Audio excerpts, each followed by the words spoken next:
Hi guys, so as you can see I've made a little bit more progress on my electronics workbench here. You may notice that I've got the lights installed now. There's still a lot of work to do, but I thought I'd throw some stuff on the shelving and just sort of test out and see how it's going to operate. So I'll swing around here and show you the lights. You can see under there I've mounted the two 600mm fluoro buttons, and they're actually doing a really good job. The lighting isn't too blue or sort of medical, so it's quite a warm white, which I'm quite happy with.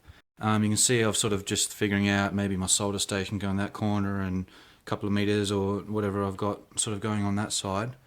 And this will make a nice work surface once I get some anti-static matting down instead of this sort of carpet covering I've got going on there.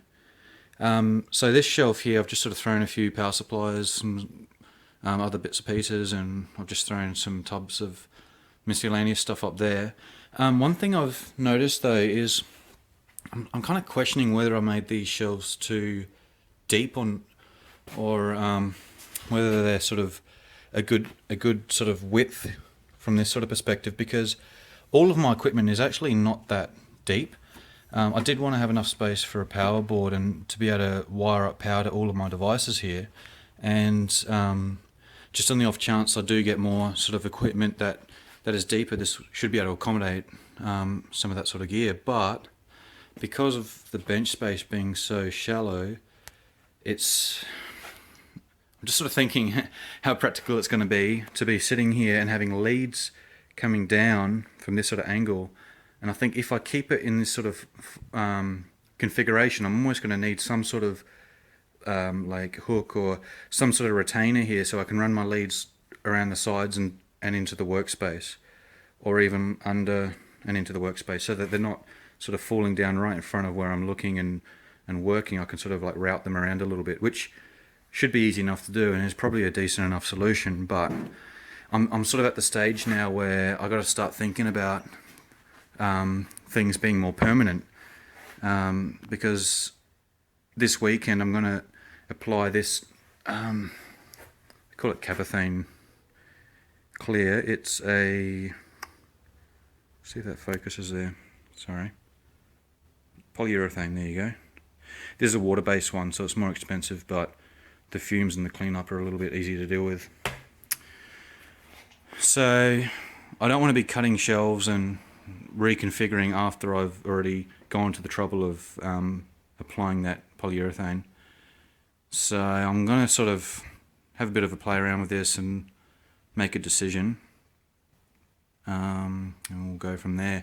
Obviously, if I did decide to say cut, 100 millimeters off, it's very easy to cut this aluminium extrusion, and I've got the circular saw, so I can just rip through all of that, set it back, and that's done, right?